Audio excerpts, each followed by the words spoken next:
Muy buenos días.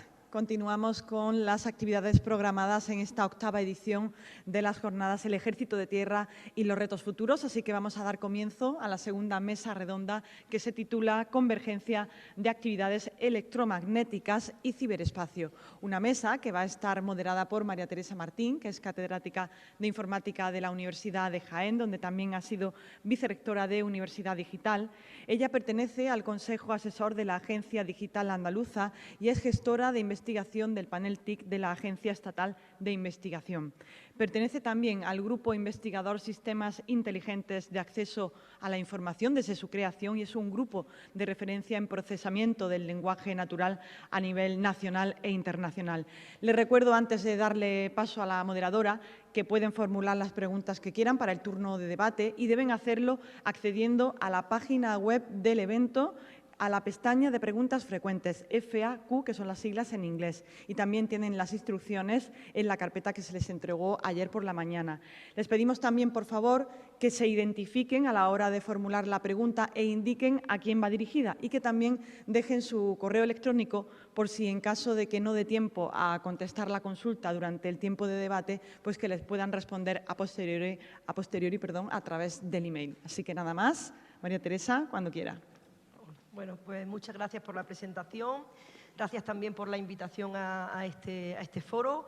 Buenos días a todos y a todas y bienvenidos a esta segunda mesa sobre la convergencia de actividades electromagnéticas y ciberespacio. Dentro de la jornada, el Ejército y las operaciones en el ciberespacio, retos futuros. La verdad es que voy a empezar con una pequeña reflexión sobre lo que comentaba el moderador de la mesa de ayer por la tarde, José de la Peña, que decía que había aprendido mucho en las dos sesiones anteriores de la mañana y que había visto un montón de actividades. Y yo la verdad es que estoy totalmente impresionada, casi abrumada, de la cantidad de proyectos y operaciones que hemos visto aquí, la complejidad que tienen las actividades que lleva a cabo el Ejército, que muchas veces uno no es consciente de lo que significa el Ejército, este pilar importante de nuestro país, hasta que viene a una jornada de esta y se da cuenta que no solamente son tanques y metralletas, sino que hay muchas cosas detrás en las que, como digo, a veces no somos conscientes. Bueno, pues ayer ya tuvimos la oportunidad de explorar las generalidades del ciberespacio desde el punto de vista de las operaciones militares. Y ahora nos vamos a centrar en un tema crucial, que es la convergencia de actividades electromagnéticas y el ciberespacio, que también plantea grandes desafíos y oportunidades para nuestras Fuerzas Armadas. Tenemos el placer de contar con una mesa con ponentes de altísimo nivel que voy a empezar a presentar. Vamos a organizar la mesa de manera que voy a ir presentando a cada uno de los intervinientes, van a hacer su ponencia y posteriormente, cuando todos terminen, tendrán la oportunidad, como han comentado, de hacer las preguntas. Yo también lanzaré algunas. Y comienzo con mi compañero y amigo Manuel Lucena López, que es doctor en informática por la Universidad de Granada. Actualmente es profesor titular del Departamento de Ciencias de la Computación e Inteligencia Artificial aquí en la Universidad de Jaén. Es miembro del Grupo de Investigación Tratamiento de Señales en Sistemas de Telecomunicación, donde desarrolla su actividad investigadora centrada en tratamiento inteligente de imágenes y objetos 3D. En cuanto a su experiencia docente, abarca asignaturas relacionadas íntimamente con la seguridad informática y la inteligencia artificial. De hecho, es un referente en nuestro departamento y a nivel universitario. Además de su destacada labor académica, ha colaborado en la evaluación de sistemas comerciales de cifrado y ha llevado a cabo proyectos de investigación en áreas como la informática forense y el procesamiento inteligente de grandes conjuntos de datos. Y por último, me gustaría destacar también que el doctor Lucena es autor del libro electrónico Criptografía y Seguridad en Computadores, que es una obra de referencia en el campo de la seguridad informática. El doctor Lucena nos va a comentar la problemática de la seguridad de información en nuestros días, donde la revolución tecnológica presente y futura, tanto en los sistemas informáticos como en los sistemas de telecomunicación, proporcionan nuevas posibilidades, pero también nuevos retos, riesgos y amenazas. Así es que, cuando quiera, Manolo. Muchísimas gracias. Voy a dirigirme al atril.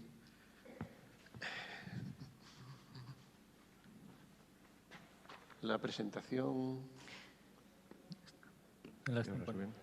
Ahora. Ahí está, perfecto. Muchas gracias por tu amable presentación y tus exageradas palabras hacia mi persona.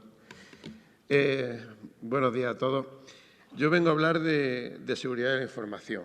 Yo vengo, puesto que esta mesa es sobre la convergencia de actividades electromagnéticas y ciberespacio, yo vengo a hablar del ciberespacio, desde el punto de vista de la información, que es el centro en el que todo gira, ¿no? Al fin y al cabo, de lo que estamos hablando es de información.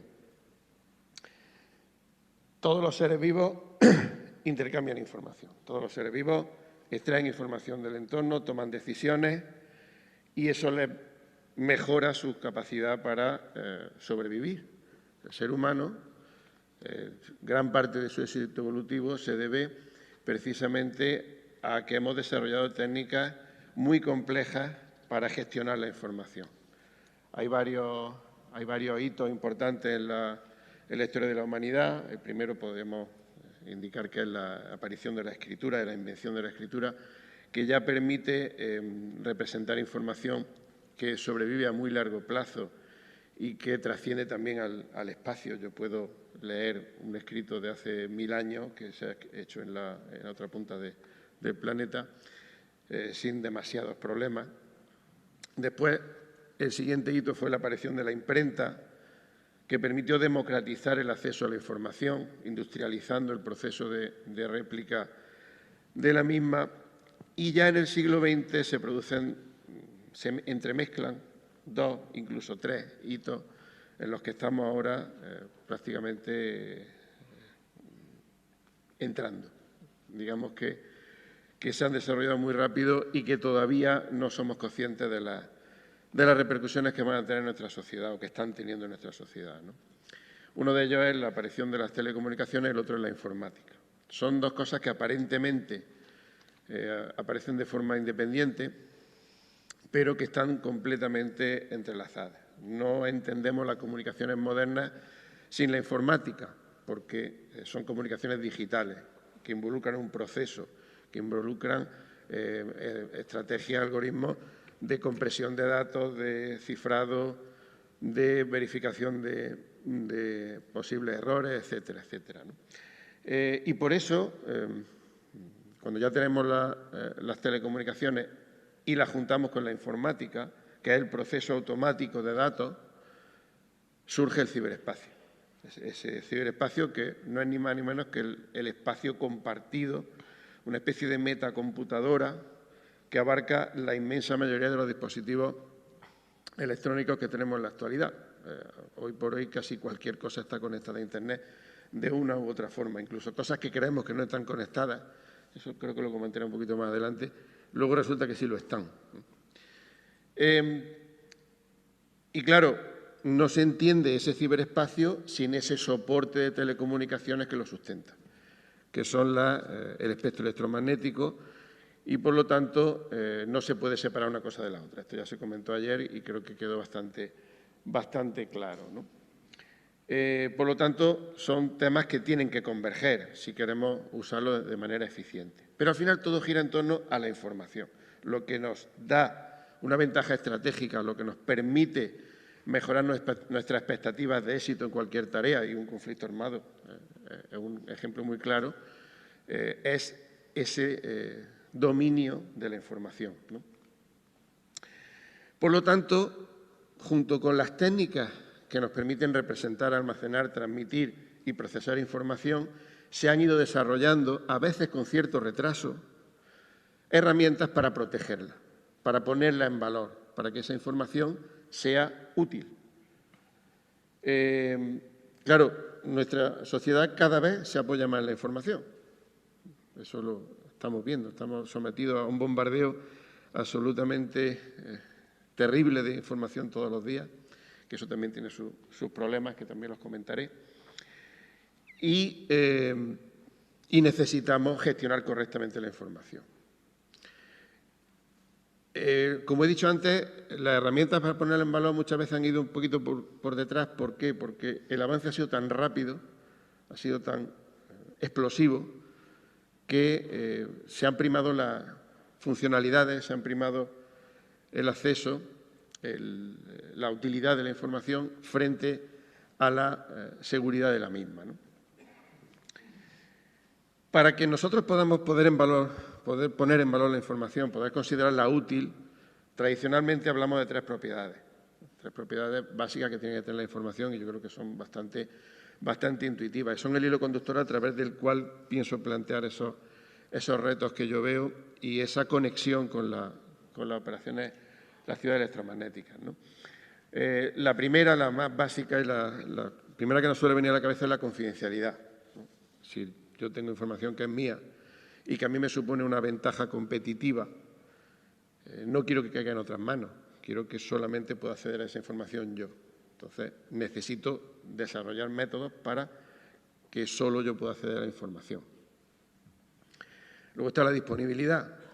¿Vale? Yo quiero acceder, quiero que solo yo pueda acceder, pero quiero acceder yo. O sea, yo puedo impedir que otros accedan, pero si dificulto mi propio acceso, tampoco puedo poner en valor esa información. Y finalmente, una que nos va a dar muchos quebraderos de cabeza y nos lo está dando en la actualidad es la integridad. Es decir, que esa información no sufra alteraciones, que la información sea válida, sea correcta, se refiera a una realidad concreta y yo pueda asimilarla como válida, ¿no? En cuanto a la confidencialidad, insisto, es la más básica, es la que primero se nos ocurre a todos, poner las cosas de una manera que otros no puedan leerlas. Tenemos herramientas que lo resuelven, al menos en principio, ahora entraré en eso, que es el cifrado, ¿no? La criptografía es una ciencia que se ha desarrollado prácticamente paralela a la escritura. Conforme se han ido complicando los métodos de escritura, de almacenamiento de información, se han ido complicando los métodos de cifrado. Afortunadamente, hoy por hoy disponemos de métodos de cifrado que podemos considerar totalmente fiables. Ahora pongo un asterisco y después hablo de ese asterisco. Pero también se puede hacer protegiendo los medios físicos, y aquí sí entramos en el primer punto de conexión con las actividades electromagnéticas. El problema es que el ciberespacio es un elemento que engloba a multitud de computadores de los cuales yo no tengo control. Y, por lo tanto, no controlo los canales de comunicación físicos concretos en los que se produce ese intercambio de información. Por eso la ciencia se ha ido orientando hacia protecciones que suponen que el canal de comunicaciones es inseguro. Pero si yo tengo control sobre ese canal de comunicaciones, tengo herramientas. Hoy tenemos herramientas como la criptografía cuántica que nos permiten proteger enlaces de comunicaciones de manera totalmente segura. No confundir con la computación cuántica, son cosas diferentes. Aprovechamos las propiedades cuánticas para tener certeza de que un canal de comunicación no ha sido pinchado, no han accedido a él. El problema es que estos enlaces pues, tienen limitaciones desde el punto de vista físico, no se puede hacer a mucha distancia.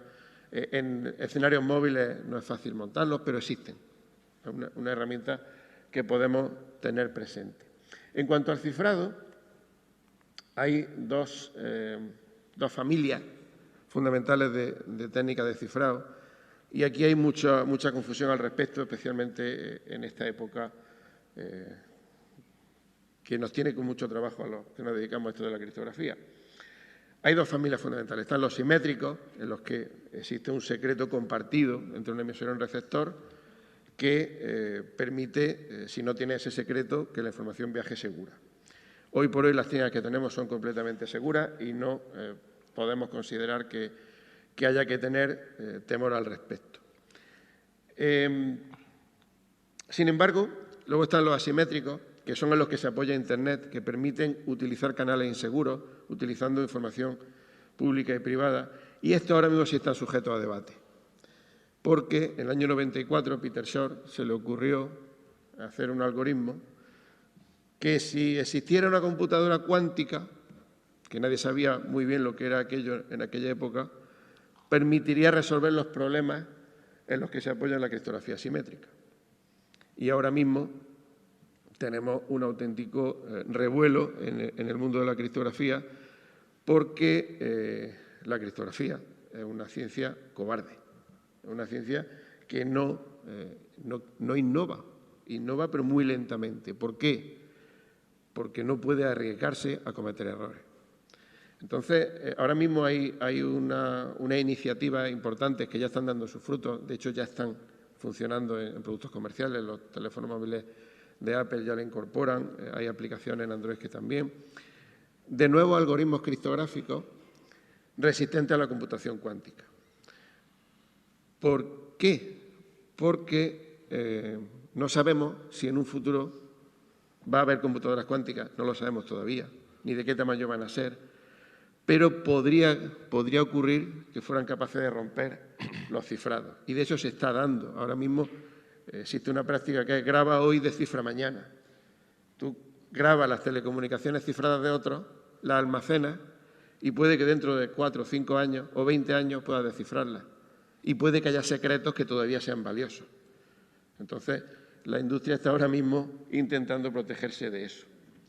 Y es un tema bastante complejo, ¿no? De hecho, hace 15 días hubo un revuelo importante al respecto.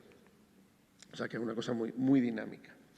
La otra característica es la disponibilidad, el que yo tenga acceso a la información. Y aquí sí claramente se ve la conexión con la actividad electromagnética. Si yo impido el acceso a la información, introduciendo interferencias, introduciendo ruido, secuestrando un canal de comunicaciones, impido a mi adversario que acceda a la propia información. Es curioso porque el otro día leí una noticia, no sé si hasta qué punto será cierta, porque yo soy capaz de filtrar las que me afectan a mi negociado, ¿no? Pero hablaban de que en la guerra de Ucrania se estaban utilizando equipos de comunicaciones de la Segunda Guerra Mundial precisamente para evadir la guerra electrónica que había planteado Rusia, porque eran equipos analógicos que eran relativamente poco sensibles a ese tipo de cosas. Muy poco fiables, pero en elementos, en sitios puntuales estaban funcionando, ¿no? Pero bueno, lo normal en estos casos es que el espectro se aproveche de una forma bastante eficiente y se puedan hacer ese tipo de ataques. Pero desde el punto de vista estricto del ciberespacio, también se puede atacar la disponibilidad destruyendo los datos o secuestrándolos. Eso es una cosa que se está viendo también, más en el ámbito civil, pero el secuestro de datos es una cosa que está a la orden del día. Y otro elemento adicional del que se habla poco, que consiste en enterrar la información útil con muchísima información inútil. Y eso también afecta a la disponibilidad. Eso lo experimentamos nosotros todos los días. Tú quieres leer las noticias y el teléfono móvil te suministra una lista de noticias inútiles absolutamente gigantesca. Y la información verdaderamente útil queda ahí enterrada. Ese tipo de cosas también se utilizan a otros niveles incluso para camuflar información real y hacerla difícil de acceder por el adversario, ¿no? Y finalmente, no sé cómo voy de tiempo. ¿Ya? Bueno, vamos a la integridad, que es la última y yo creo que hoy por hoy es la más importante. Se puede plantear la integridad a muchos niveles. Puedes plantearla desde el punto de vista de bajo nivel del bit. Yo quiero que el bit llegue y llegue correctamente, o el dato llegue correctamente. Y para eso tenemos herramientas más que suficientes para resolverlo. Eso no plantea hoy por hoy un verdadero reto, salvo en escenarios muy concretos y muy específicos. Pero verdaderamente el problema de la integridad es cuando los datos no se ajustan a la realidad. Cuando conseguimos o alguien consigue manipular los datos para obtener lecturas falsas.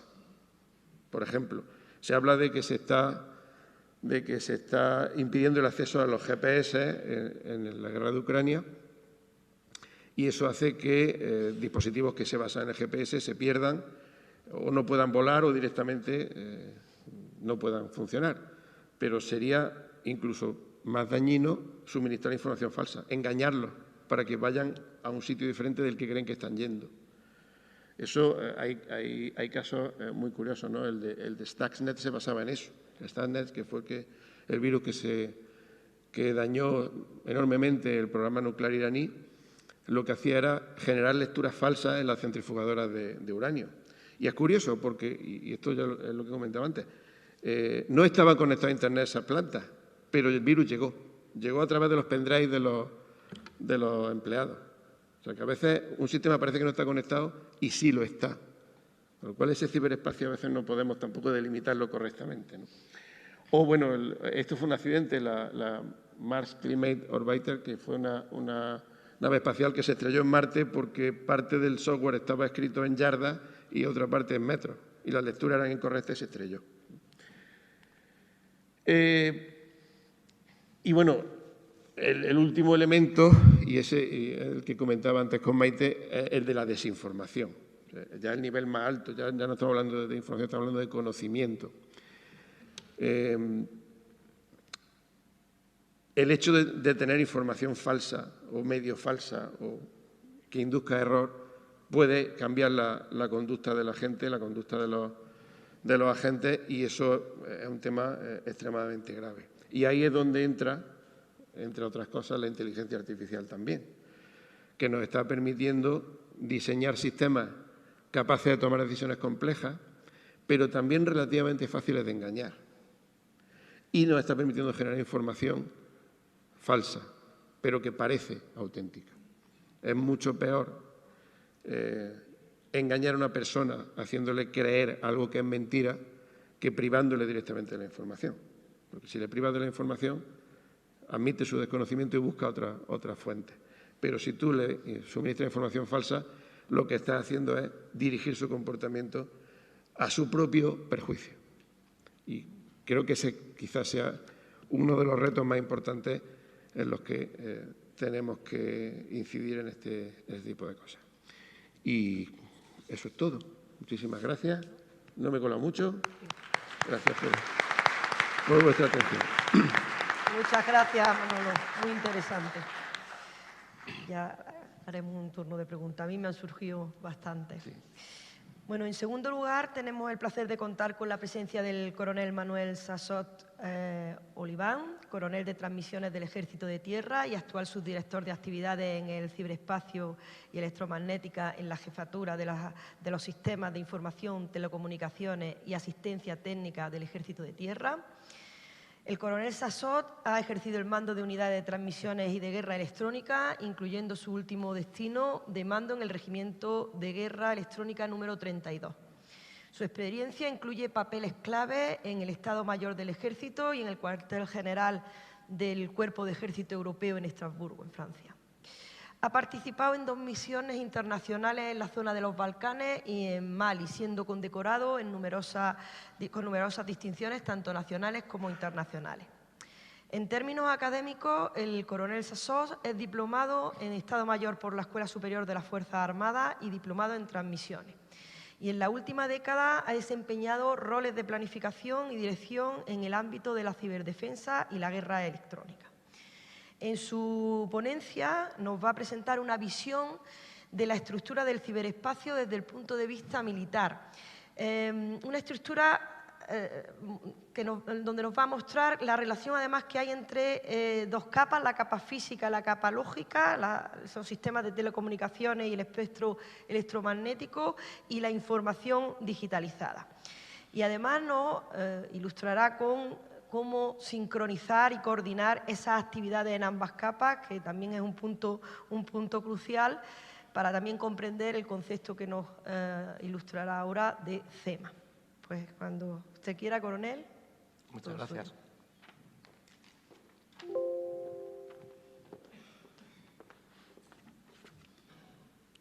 Mi general, con permiso. Antes de empezar, voy a leer una definición de la Real Academia Española, la de ciberespacio, la que está en vigor. Ámbito virtual creado por medios informáticos. Ya, no hay más. Yo empecé en esto de la ciberdefensa desde un punto de vista teórico y práctico hace 10 años. Tenía que escribir un plan en el Estado Mayor del Ejército y lo primero que me pregunté es ¿qué es el ciberespacio o qué era? Me dediqué a buscar definiciones. Me fui al Centro telemáticamente de excelencia de ciberdefensa de Tallinn, en Estonia. Encontré 90 definiciones. Cada país y cada organización tenía la suya. Falta de doctrina unificada. Afortunadamente, a día de hoy tenemos esto. La definición doctrinal, asumida prácticamente por todos los países de la OTAN y por nosotros, que voy a leer literalmente porque además fue con las que inició ayer sus palabras el general de ejército Gemé. Ámbito artificial compuesto por infraestructuras, sistemas de información y telecomunicaciones y otros sistemas electrónicos, por su interacción a través de las líneas de comunicaciones sobre las que se propaga y el espectro electromagnético, así como la información que es almacenada o transmitida a través de ellos. Para mí, completa y cuasi perfecta a día de hoy. Digo cuasi porque el ciberespacio cambia y tal vez en un futuro haya que matizarlo. Virtual, creo que no es virtual puramente, dado que tiene una capa física porque está compuesto por sistemas de información y telecomunicaciones y también por las líneas de comunicaciones que son algo físico. Puramente físico tampoco. Luego veremos. Desde luego, si hay una palabra que define al ciberespacio, y ya se dijo ayer, es artificial. Se construye, se destruye, se transforma y se pelea por él.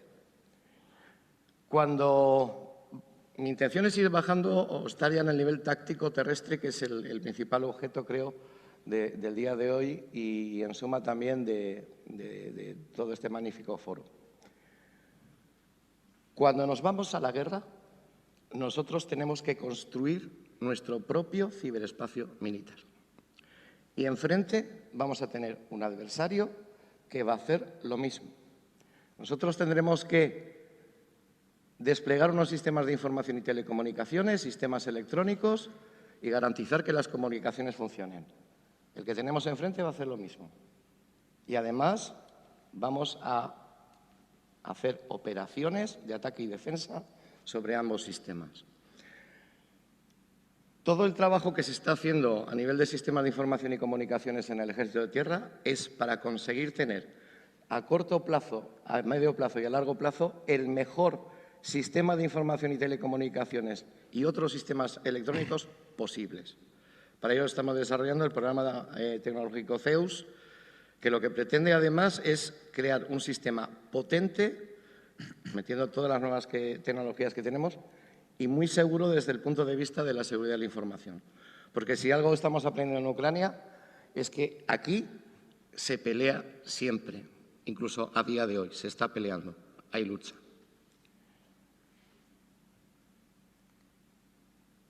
Afortunadamente, desde 2014 también doctrinalmente se han hecho más cosas. Esto es doctrina de la OTAN que nosotros hemos hecho nuestra en España.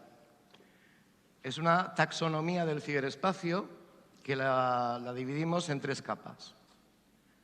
Voy a empezar por la inferior. Sin esa capa no se puede construir mucho. Y que es la capa física.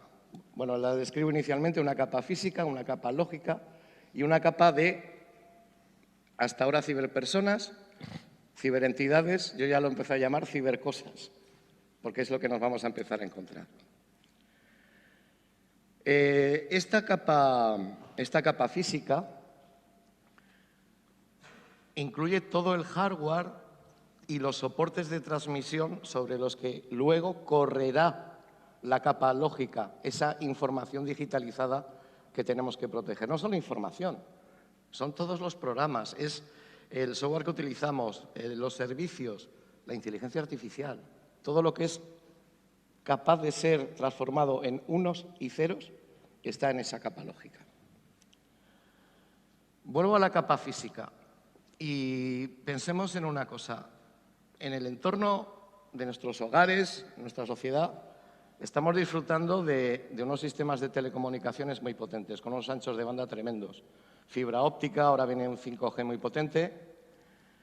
Pero nosotros, cuando nos vamos a operaciones, tenemos que crear esa capa física de telecomunicaciones.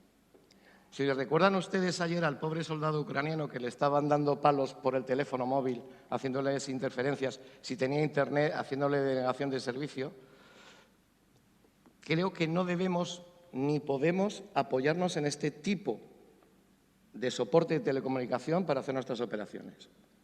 Es decir, el internet habitual, la telefonía móvil, etcétera. En Ucrania han tenido que hacerlo. ¿Por qué? Porque no había otra cosa.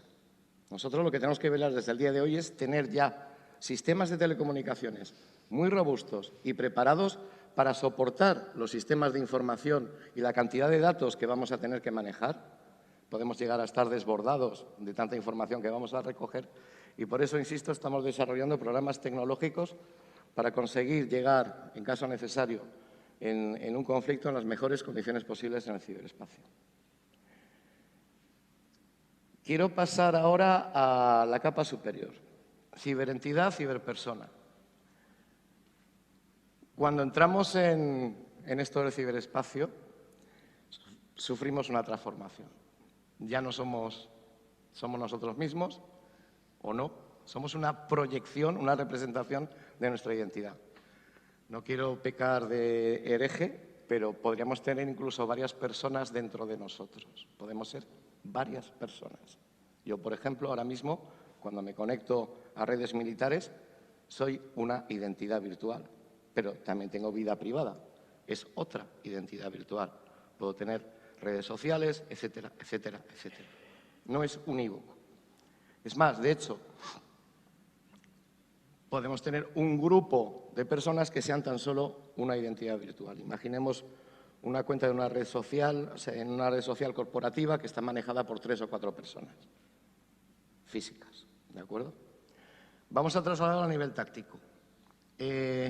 Cuando entramos en el ciberespacio, como ciberpersona o ciberalgo, ahora lo comentaré, podemos entrar como un combatiente individual, como un puesto de mando, como un sistema de armas, porque ya está ocurriendo, y últimamente y en el futuro lo que van a entrar van a ser también cosas, robótica, sensores, UAVs, etcétera.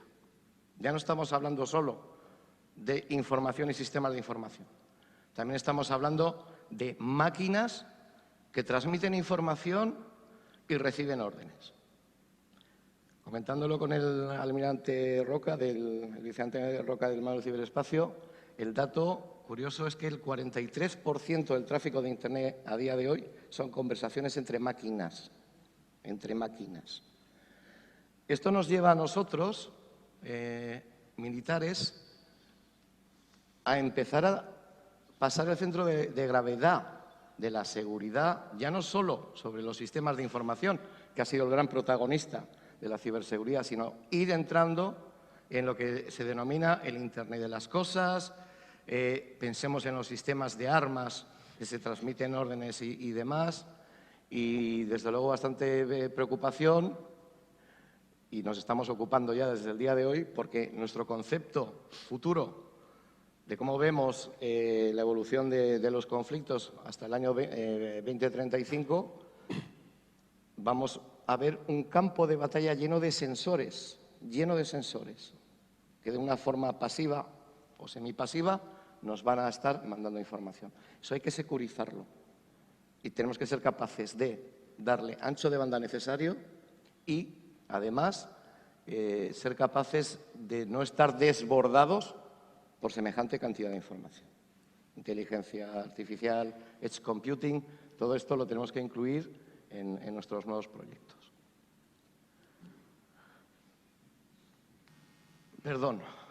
Espectro electromagnético. Nuestra dependencia en el campo de batalla es prácticamente absoluta. Cuando desplegamos nuestros sistemas de telecomunicaciones, están basados en enlaces satélites, radioenlaces, red radio de combate, radios tácticas muy securizadas. Puestos de mando inalámbrico con Wi-Fi, ya estamos trabajando en ello. Prototipos 5G, estamos trabajando. Sistemas de posicionamiento, espectro electromagnético. Vehículos no tripulados que necesitan interconexión con la base, todos dependemos del espectro. Y en caso de confrontación, la batalla por el dominio del espectro electromagnético va a ser una de las principales. El espectro electromagnético es el que es. No podemos estirarlo ni crearlo, es el que es. Y lo utilizamos para todos estos sistemas que he comentado, además sistemas radares, etcétera. Lo estamos viendo en el conflicto de Ucrania. La guerra electrónica está siendo una de las grandes protagonistas. Cuando, si recuerdan la primera transparencia, les he comentado que nosotros vamos a montar nuestro ciberespacio y el adversario el suyo, pero tenemos los dos una capa común, que es el espectro electromagnético. Y ahí va a haber guerra. Allí va a haber guerra. Porque vamos a intentar alcanzar una posición de ventaja sobre el espectro a la vez que intentamos expulsar al enemigo del uso del espectro electromagnético. Eso es parte del combate moderno. Y precisamente OTAN y a nivel conjunto y nosotros a nivel específico terrestre estamos implantando este concepto que va más allá de la guerra electrónica y que consiste en ver este combate como un todo. Ver que el uso del espectro, en caso de crisis o conflicto, va a ser crucial. Y lo que se hace es coordinar una serie de actividades que hasta ahora estaban interrelacionadas, pero ahora se coordinan de una forma más estrecha. Guerra electrónica, inteligencia de señales, gestión del espectro, importantísimo, y guerra de navegación, se ha comentado cada vez más. ¿Por qué digo importantísimo gestión del espectro? Tenemos una profusión ya de medios enorme en el campo de batalla. Podemos ser nosotros los que nos perturbemos a nosotros mismos si no conseguimos tener bien controlado el uso del espectro. Y es cada vez más importante, porque cada vez está más demandado. Eso sería esa guerra en la capa física. En la capa lógica son las operaciones en el ciberespacio convencionales, lo que estamos viendo en la última década. Se trata de producir efectos, y estos efectos se pueden producir sobre ciberpersonas, ciberentidades y en todos los niveles, el estratégico, el operacional y el táctico.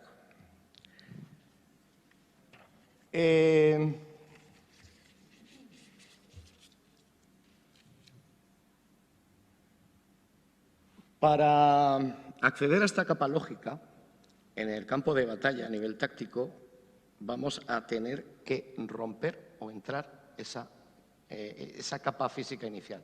Tenemos que conseguir llegar a la capa lógica del enemigo, a sus datos, a su información, ¿de acuerdo?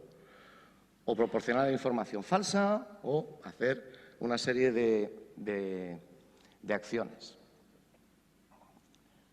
De esto hablaré posteriormente cuando hablemos de lo que es el CEMA. ¿Por qué estamos haciendo esto? Vamos a ver. Esto de la coordinación y sincronización. Si hemos llegado hasta este punto, creo que empieza a estar claro que tenemos que sincronizar y coordinar estas operaciones clásicas en la capa lógica con estas operaciones clásicas también en la capa física. Están interrelacionadas. Voy a poner un ejemplo. Imaginemos que he conseguido entrar a través de una Wi-Fi del adversario y estoy extrayendo información por la capa lógica. He hecho un ataque mixto, he conseguido por capa física meterme y estoy extrayendo información. Al no haber coordinado con guerra electrónica, en un momento dado se puede llegar a decidir que se ataque esa red Wi-Fi y se le perturbe. ¿Qué es lo que he hecho? Quitarme esa puerta abierta que tenía por haber hecho una perturbación. ¿De acuerdo? Esta coordinación es fundamental y es hacia lo que tenemos que ir.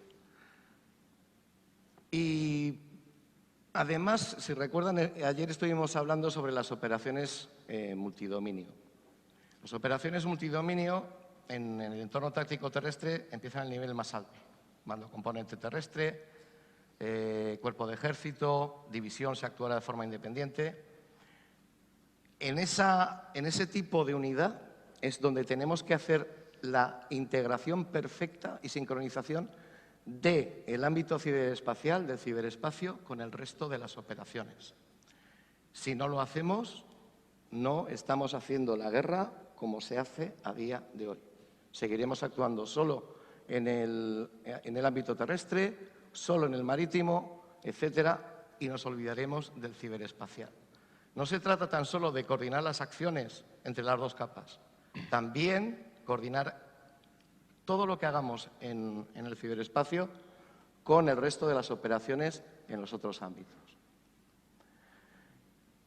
Y hemos hablado mucho de CEMA, ha salido la palabra CEMA, pero creo que hasta ahora no la vamos a definir. Bueno, CEMA, actividades en el ciberespacio y electromagnéticas, es una serie de procesos que lo que queremos hacer es, y leo literalmente, integrar las actividades de sincronización y coordinación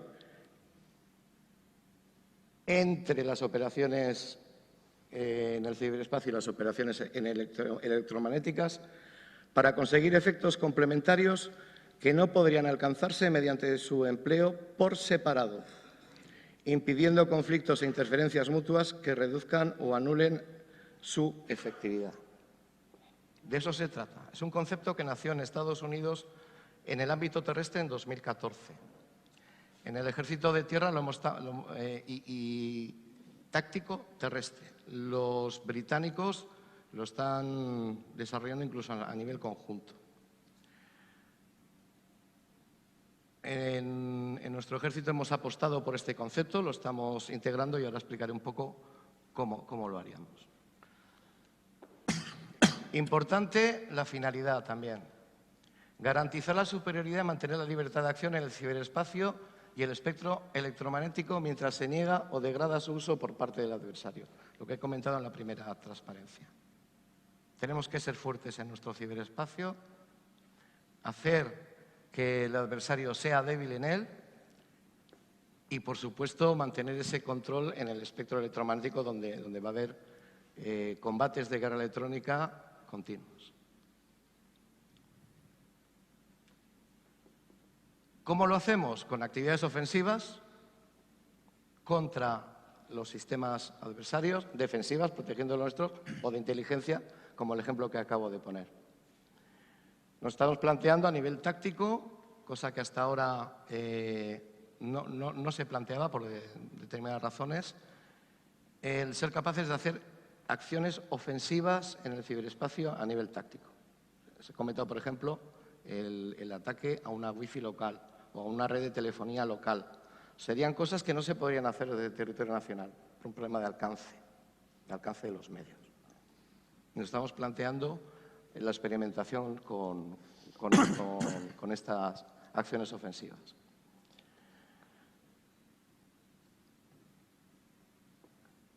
¿Cómo lo hacemos también? Bueno, pues hay muchísimos casos de uso, estamos haciendo experimentación, estamos haciendo ejercicios, pero desde luego una de las cosas que tenemos que hacer es mejorar los medios, tácticas, técnicas y procedimientos para adaptarnos a la nueva realidad. Ayer se preguntó qué capacidades nuevas necesitan o qué capacidades habría que mejorar.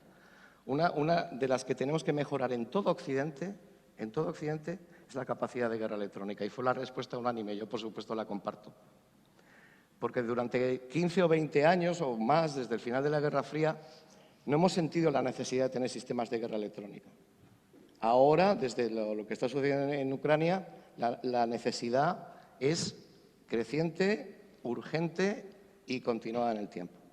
También por eso en el Ejército de Tierra hemos desarrollado un plan de acción de guerra electrónica que nos lleva hasta 2035 para mejorar estos sistemas y añadir nuevas capacidades. Por supuesto, la mejora de las tácticas, medios y tácticas técnicas y procedimientos hay que hacerlo de forma continua. Y por último, ¿quién hace esto o cómo se hace? Bueno, hasta ahora en los cuarteles generales la parte, digamos, de transmisiones y sistemas informáticos tenía su propia célula, estaba dedicada un poco a lo suyo. Estamos experimentando con la creación de unas células o centros de operaciones que llamamos célula CEMA o Centro de Operaciones CEMA. Empezamos en el nivel Cuerpo de Ejército hace 4 años, con 10 personas, 10-15 personas, creando una célula que era capaz de hacer esa coordinación y sincronización en las 2 capas, y además integrar todo esto en el resto de la maniobra. Y en el año 2022 hicimos un experimento a nivel división, copiando más o menos el mismo funcionamiento, para ver si también se podía hacer en ese nivel. Y la verdad es que el resultado fue bastante positivo y está siendo positivo. Y de hecho, en los principales ejercicios que estamos haciendo ya en el Ejército de Tierra, no ejercicios de ciberdefensa, no ejercicios de guerra electrónica, sino grandes ejercicios, la parte ciber forma ya parte, la parte CEMA, forma ya parte indisoluble de todo el planeamiento y la ejecución del ejercicio. Porque si no nos preparamos, si no nos entrenamos como tenemos que luchar en el futuro, pues posiblemente tendremos muchos problemas en el próximo conflicto. Sobre el cómo y con qué, pues creo que los 2 ponentes siguientes abundarán más en este tema. Y por mi parte he finalizado. Muchas gracias. Muchas gracias.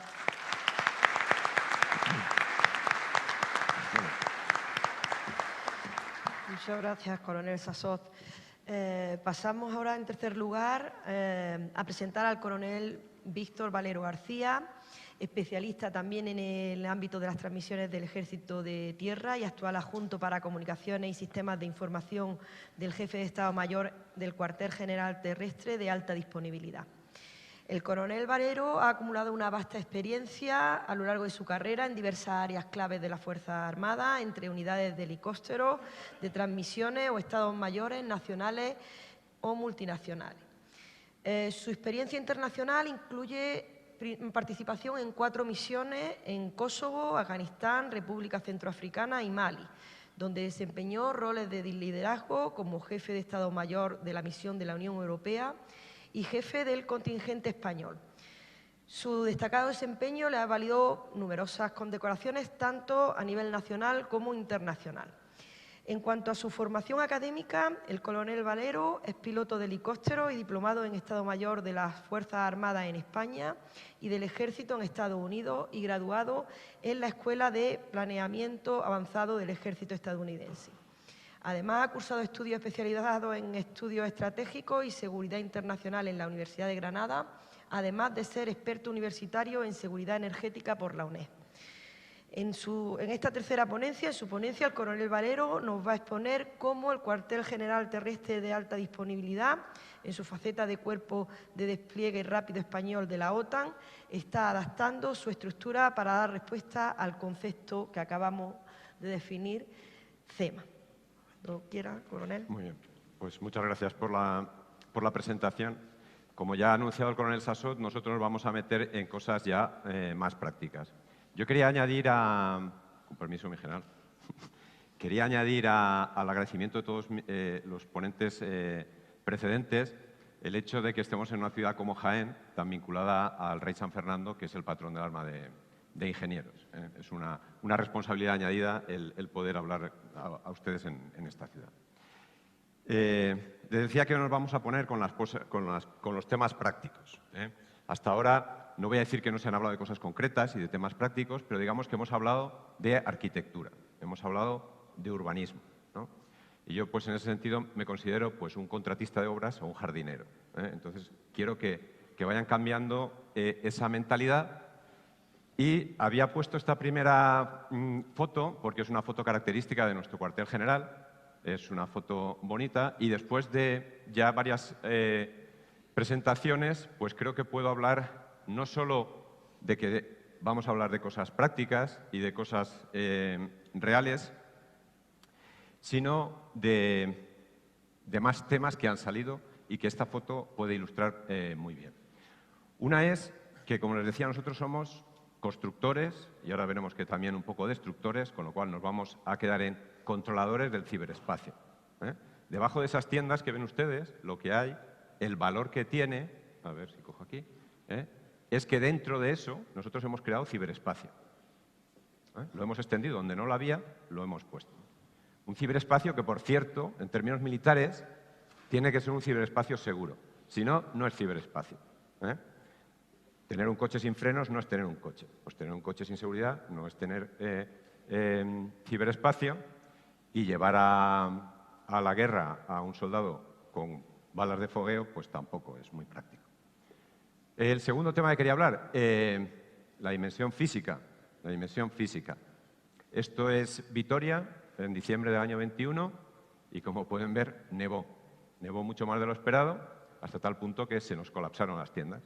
Las tiendas colapsaron y el ciberespacio quedó aplastado por la nieve, aunque parezca mentira. Tuvimos una inmensa fortuna, se rompieron 2 o 3 pantallas de plasma y apenas perdimos unos correos y 2 o 3 transparencias de PowerPoint que no llegaron a subir al SharePoint. Ese fue todo el impacto que tuvo el espacio físico, la dimensión física. Y por último, eso, como veremos después, fue el momento en el que nos estaba evaluando la OTAN para adoptar nuestro papel para certificarnos como un cuerpo de ejército de combate en las nuevas operaciones. Diciembre del 21, 3 meses antes de la fecha fatídica. Ocupábamos, como ven, una explanada del acuartelamiento, una explanada de unos 500 por 300 metros en las que estábamos todos. Lo que se nos presentó ayer como el blanco perfecto e imposible de llevar a cabo en la guerra anterior. O sea, en la guerra actual. Pues tengo que decirles que hemos aprendido la lección. En octubre del año pasado, en las siguientes maniobras, ese mismo despliegue que teníamos concentrado en un área de apenas 1 kilómetro cuadrado, lo conseguimos desplegar en un área de más de 2 kilómetros cuadrados en 6 núcleos distintos que trabajaron de la misma forma que estaban trabajando a ellos. Nuestro propósito este año es mejorar la forma en que lo hicimos, ya tenemos otra manera técnica de hacerlo, y además pretendemos que no solo estemos dispersos, sino que el usuario se pueda mover, que haya ubicuidad. Entonces, ese condicionante que ahora mismo la seguridad nos impone de estar en un determinado puesto, de usar un determinado ordenador o de tener un determinado login, queremos vencerlo para poder adaptarnos al combate actual. Les voy a hacer primero una pequeña presentación del Cuartel General Terrestre de Alta Disponibilidad. Es una unidad que ya tiene 20 años de experiencia y ayer nos decía el almirante Roca que el que no se adapta no vence. Nosotros hemos conseguido adaptarnos a lo largo de estos 20 años a todos los roles que OTAN nos ha querido dar y ahora mismo nos encontramos como un cuerpo de ejército terrestre orientado a las operaciones en el multidominio. Desplegamos en el 2005, fue el primer NATO Reaction Force que desplegó en una operación real en el terremoto de Pakistán para prestar ayuda humanitaria y ahora pues estamos dispuestos a liderar las operaciones de combate que sea necesario en este nuevo escenario. El cuartel general es la unidad, la organización operativa para dirigir operaciones de más alto nivel que tiene el Ejército de Tierra y cuando se pone a disposición de la OTAN se transforma, llamamos en ese NATO Rapid Response Corps, High Readiness Spanish Corps. Pero somos un único cuartel general con 2 ubicaciones. La institucional y tradicional, del Ejército en Valencia y nuestro cuartel general de Vétera, en el que están los aliados y en el que disponemos también de instalaciones para entrenamiento. Ese, por ejemplo, es un ejercicio de puestos de mando. Somos una unidad con participación de naciones extranjeras, en este momento 12 y esperamos crecer a 15, pero somos una unidad española. España es la Framework Nation, entonces proporciona los servicios básicos y qué servicio más básico que las comunicaciones, las operaciones en el ciberespacio. Por tanto, tenemos participación multinacional, pero somos y tenemos la responsabilidad en el tema que nos ocupa, España como tal nación, y por tanto somos un escaparate también de cara al resto de OTAN. Bueno, pues esto es lo que les quería contar sobre el Cuartel General Terrestre y vamos a meternos en harina. El título es demasiado grande, el CEMA y en la OTAN. Entonces vamos a preguntarnos primero en la OTAN. Bueno, no vamos a hablar de toda la OTAN. La OTAN es una estructura político-militar. En lo que he estado leyendo hablan de 25-30.000 usuarios. Entonces no estamos hablando de ese ciberespacio. Nos vamos a centrar más bien en esta parte de aquí, que es la parte militar, la estructura puramente militar. Dentro de esa estructura, la estructura de operaciones, el mando aliado para operaciones, también conocido como SHAPE, es un nombre tradicional, y en lo que está debajo, que no se ve aquí, que son lo que aportan las naciones, y que estarían bajo mando de esta figura. Desgraciadamente van a aparecer más siglas de lo deseable, intentaré aclararlas. Bueno, se nos dijo también, ayer se señaló como un hito la creación de este SIOC, del que hablaremos ahora un poquito más, en un momento dado. El tradicional CIS, lo que era la J6, el 6 es el número de las comunicaciones, se transformó en CIBER. Y lo que es muy interesante es que en OTAN, este DICOS, que quiere decir que está un nivel por debajo del jefe de Estado Mayor, al mismo nivel que está el jefe de operaciones, el jefe de apoyo y el jefe de comunicaciones en determinados momentos, esa persona es a su vez el jefe de la unidad de transmisiones, que en este caso es el NATO CIS Group, es la misma persona que, por cierto, acaba de tomar mando no hace mucho, ahora mismo es un general de división alemán, y en el NRDC hemos aplicado esa misma doctrina y nuestro DICOS CIS, que está al mismo nivel que el de operaciones o el de apoyo, es también el jefe orgánico por la cadena orgánica de la Fuerza Terrestre, el mando de transmisiones, que es la unidad ejecutante. Bueno,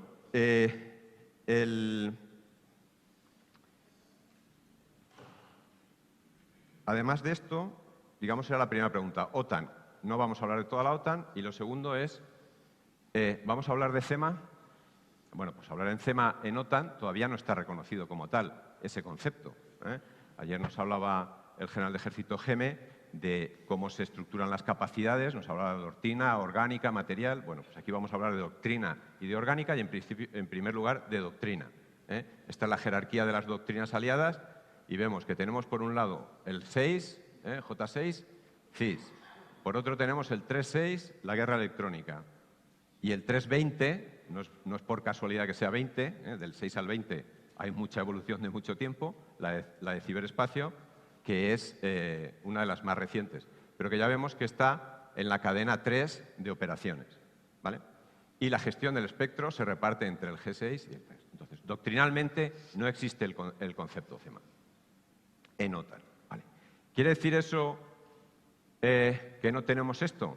Esta figura me recuerda, después de la visita de ayer a los baños árabes, cuando nos decían que los artesanos árabes hacían trocitos de cerámica que luego unían con una cola, la cola del conejo, para hacer una nueva cerámica, ¿no? Una pieza de cerámica. Pues bueno, eso es un poco a lo mejor la explicación, ¿no? Hacer algo más de unas partes que son sueltas.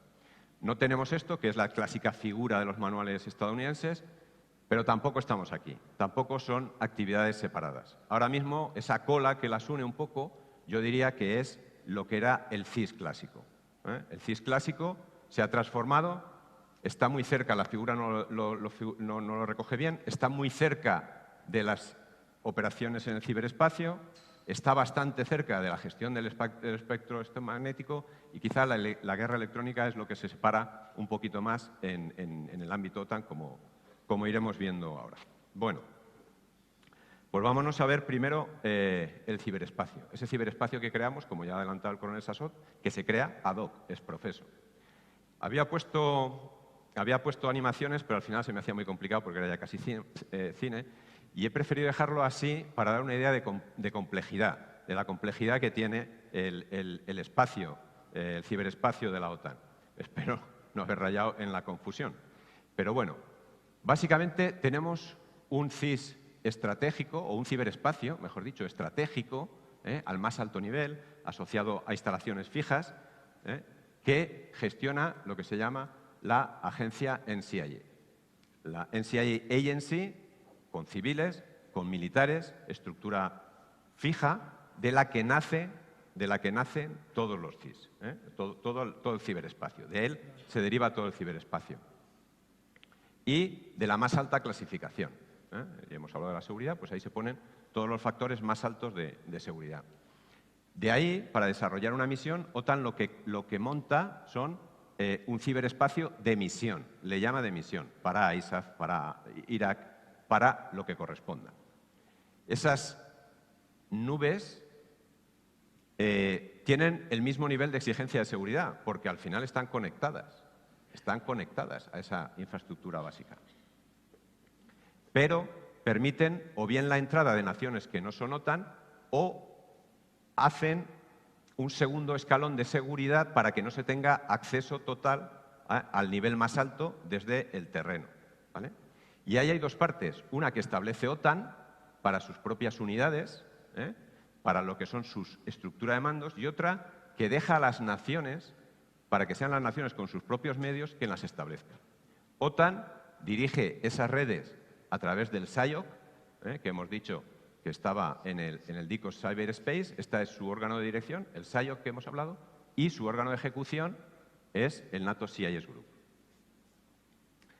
España, cuando participamos en OTAN, el Ejército de Tierra pues tiene al Cuartel General Terrestre como órgano de dirección y al mando de transmisiones, tanto en transmisiones como en guerra electrónica, como su unidad de ejecución.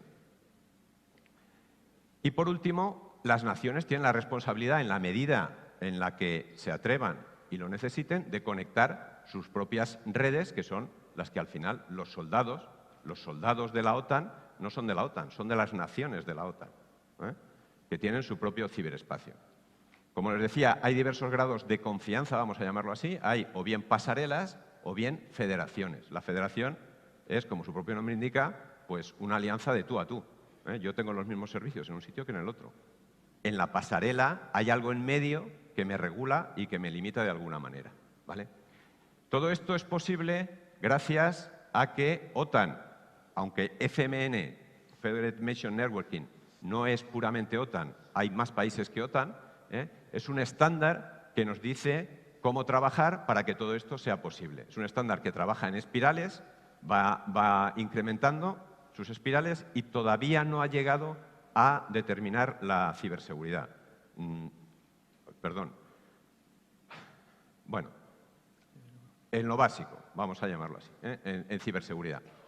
Y quería hacer referencia, por último, al ejercicio Stefascobal 24.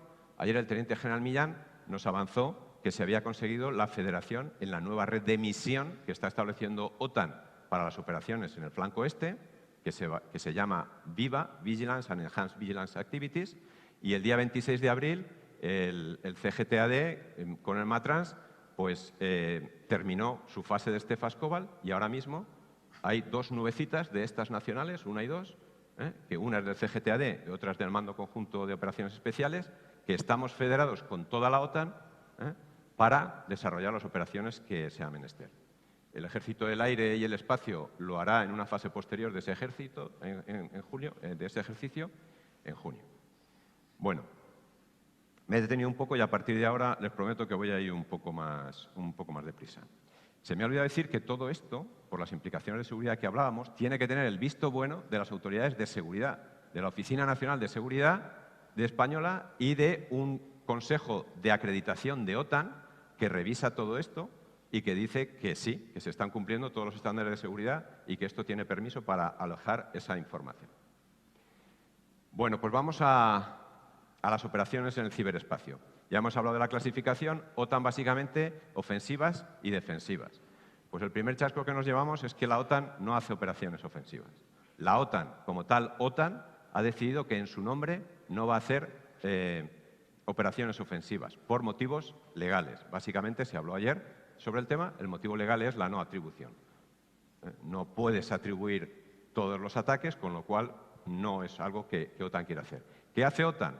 OTAN delega en la voluntariedad de los aliados para proporcionar efectos en el ciberespacio. Y esto es importante que empecemos a introducir en el nivel táctico el concepto del efecto en el ciberespacio. No tanto el ciberespacio, que no deja de ser un medio, como los efectos, que son el verdadero fin.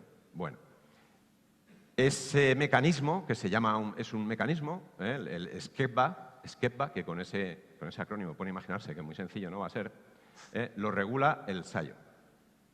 Ahí las naciones voluntariamente se adhieren a ese mecanismo y el SAIO, que es el que regula. Y cuando necesita algo, pide, algún país levanta la mano y eso se pone en marcha.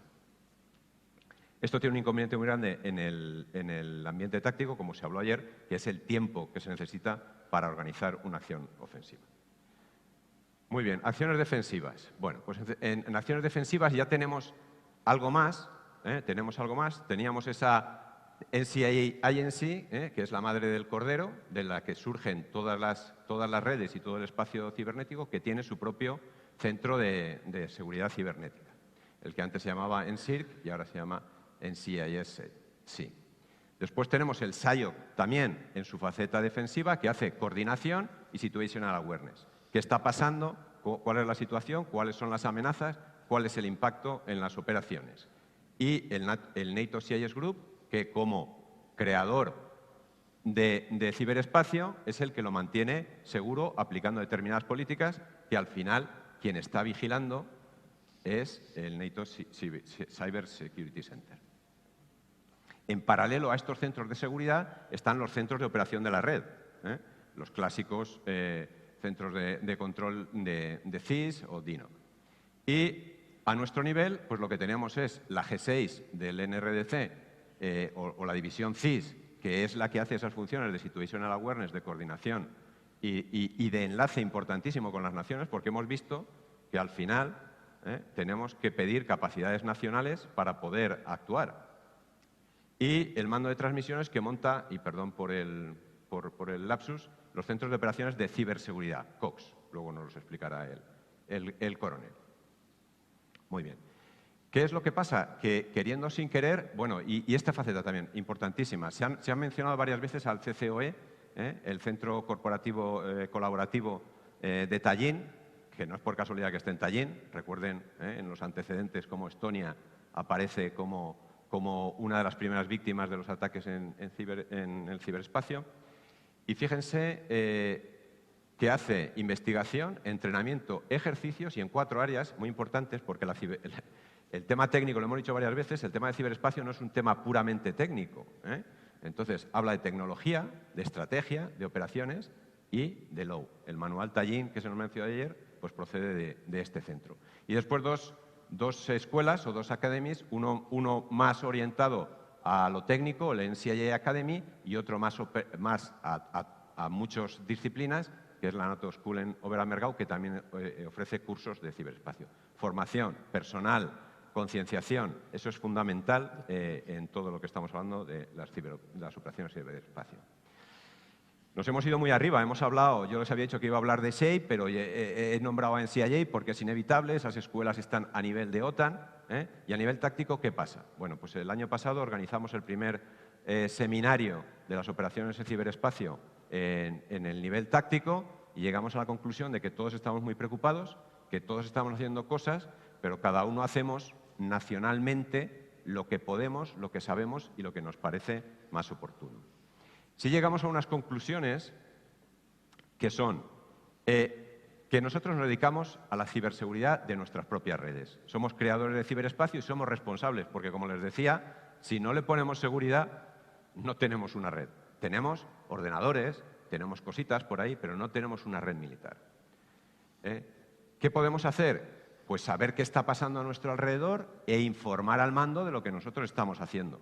Porque si no, pues ya nos ha contado ejemplos el coronel Sassot de lo que sucede. Y, por último, pues tendremos que pedirle a alguien ayuda, a nuestras unidades nacionales, cada uno de los que tenga, y a OTAN, a ese SKEPA, a ese mecanismo SKEPA, si necesitamos hacer otras cosas. Muy bien, pues con esto vamos a los otros componentes. Guerra electrónica.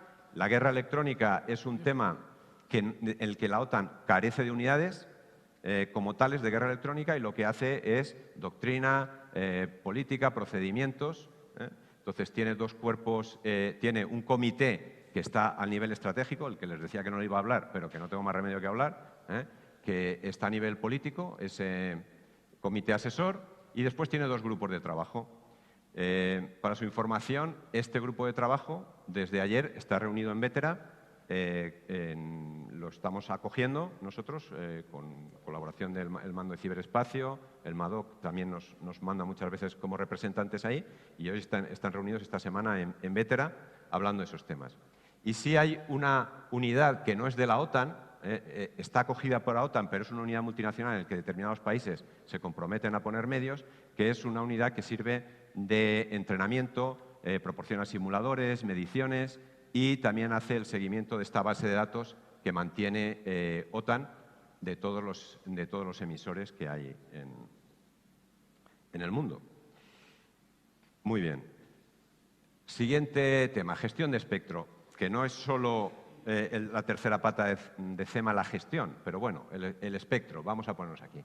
Pues aquí también topamos con temas legales. El espectro, cada país es dueño del espectro. Entonces hablamos de que no hay territorios, no hay boundaries, pero sí que las hay. Si yo voy a un país extranjero y quiero levantar mi radio, tengo que pedir permiso, o bien ya lo tengo concedido porque hay acuerdos permanentes. Pero el espectro es una cuestión de soberanía nacional. Y OTAN, como tal organización, debe respetarlo. Bueno, pues ahí hay un comité, una vez más, al alto nivel estratégico, las agencias nacionales de cada país, y sí que es cierto que hay unas bandas militares que OTAN tiene reservadas en Europa y que son suyas. Es un acuerdo político multinacional. Y a nivel táctico, ¿qué se hace? Pues gestionar lo que nos hablaba antes el coronel Sassot. Pero vemos que no solo son los ciber, la 6, quien tiene que ver ahí, pues J2 Intel o J3 como parte del conjunto de la batalla, pues también lo está haciendo.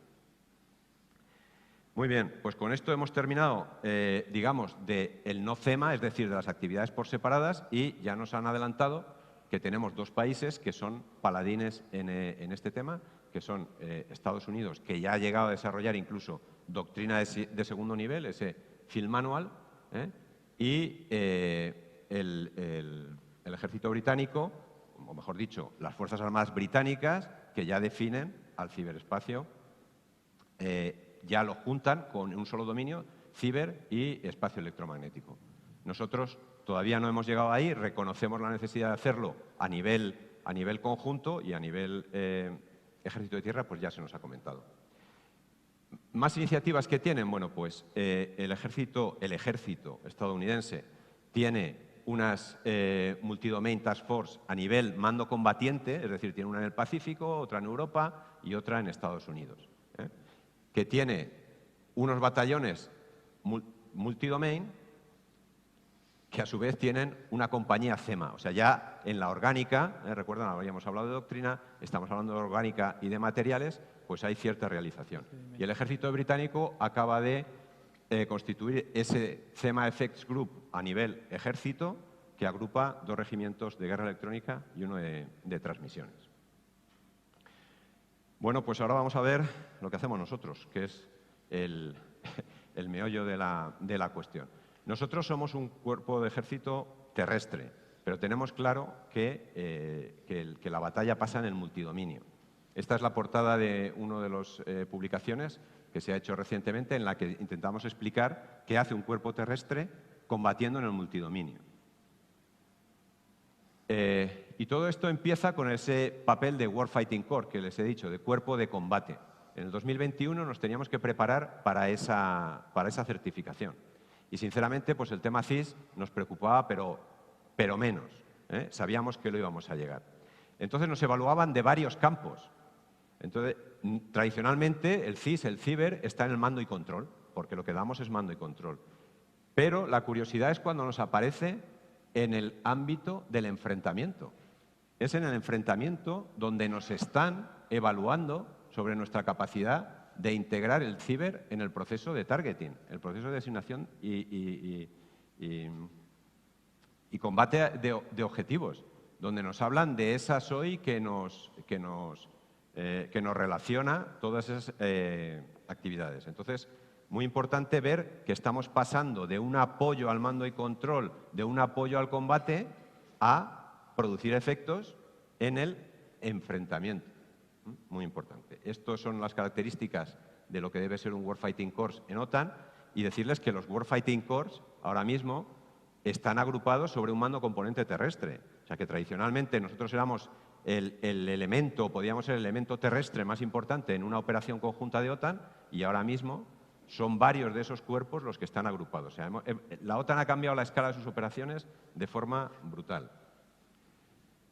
Como les decía, nosotros no tenemos todas las capacidades en el multidominio, pero sabemos que no estamos solos en la Tierra, en el dominio terrestre. Necesitamos a los 4 dominios y hemos hecho nuestras aplicaciones en las cuales incluimos ese centro de operaciones cibernéticas y electromagnéticas.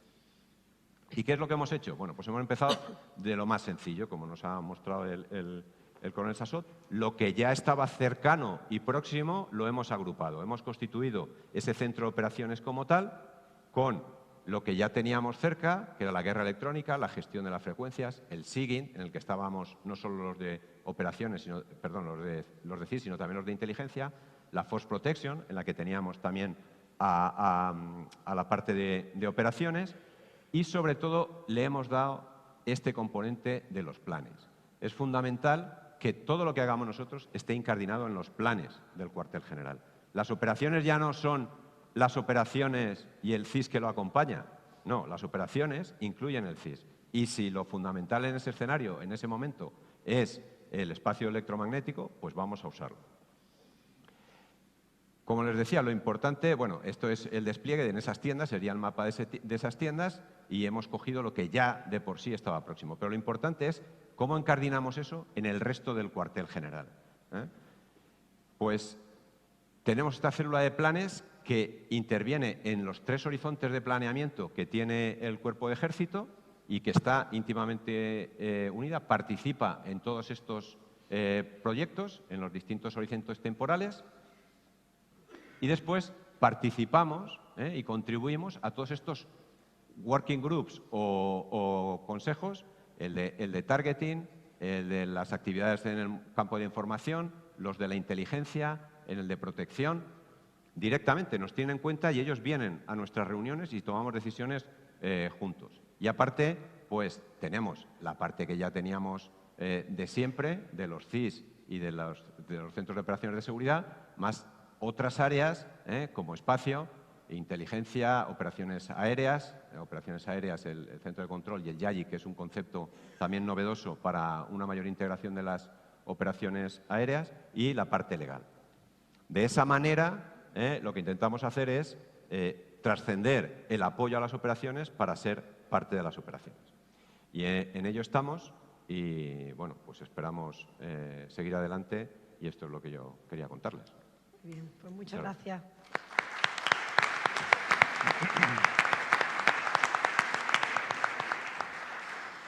Bien, pues pasamos ya a nuestro último ponente.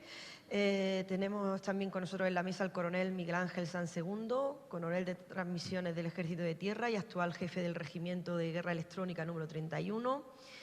El coronel Sansegundo desarrolló su trayectoria como teniente y capitán en unidades de las fuerzas, siendo destinado en NATO Multi-Services Electronic Support Group. Ha desarrollado parte de su carrera en el área de planes y organización de las divisiones de planes y en el área de preparación de la división de operaciones, ambas del Estado Mayor del Ejército, y también ha sido jefe del primer batallón del Regimiento de Transmisiones 22. Dispone de experiencia internacional en misiones de la Unión Europea y las Naciones Unidas en Líbano, Mali y República Centroafricana. En términos académicos, el coronel Sansegundo es diplomado en Estado Mayor de las Fuerzas Armadas y diplomado en transmisiones militares. Y ha ampliado su formación con cursos especializados en sistemas de información, telecomunicaciones, militares y gestión de infraestructuras, tanto en España como en el ámbito de la OTAN. Cuenta con diversas condecoraciones militares nacionales y extranjeras, entre las que destacan 5 cruces al mérito militar con distintivo blanco, una cruz de la Orden del Mérito de la Guardia Civil y la cruz del Caballero de la Orden de la República Centroafricana. En esta cuarta y última ponencia, el coronel Sansegundo nos va a mostrar la continua adaptación de este nuevo entorno de los medios tácticos de guerra electrónica y ciberdefensa, así como de las tácticas técnicas y procedimientos empleados. Cuando usted quiera, coronel. Gracias, María Teresa.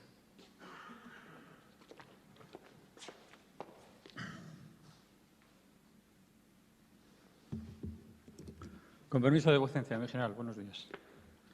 Bueno, quisiera agradecer antes de nada al Mando de Adiestramiento y Doctrina la oportunidad que nos da como componentes de la Fuerza estar hoy aquí explicando lo que hacemos y cómo creemos que se debe seguir trabajando hacia el futuro. No soy el primero que vuelve atrás para mirar hacia adelante, ¿no? En 1910-1911, que son estas fotografías, son los primeros aviadores militares que pertenecían en su día al cuerpo de ingenieros, o sea, llevaban este mismo castillo que llevo yo aquí. Bueno, pues 30 años después, en 1939, se crea el Ejército del Aire.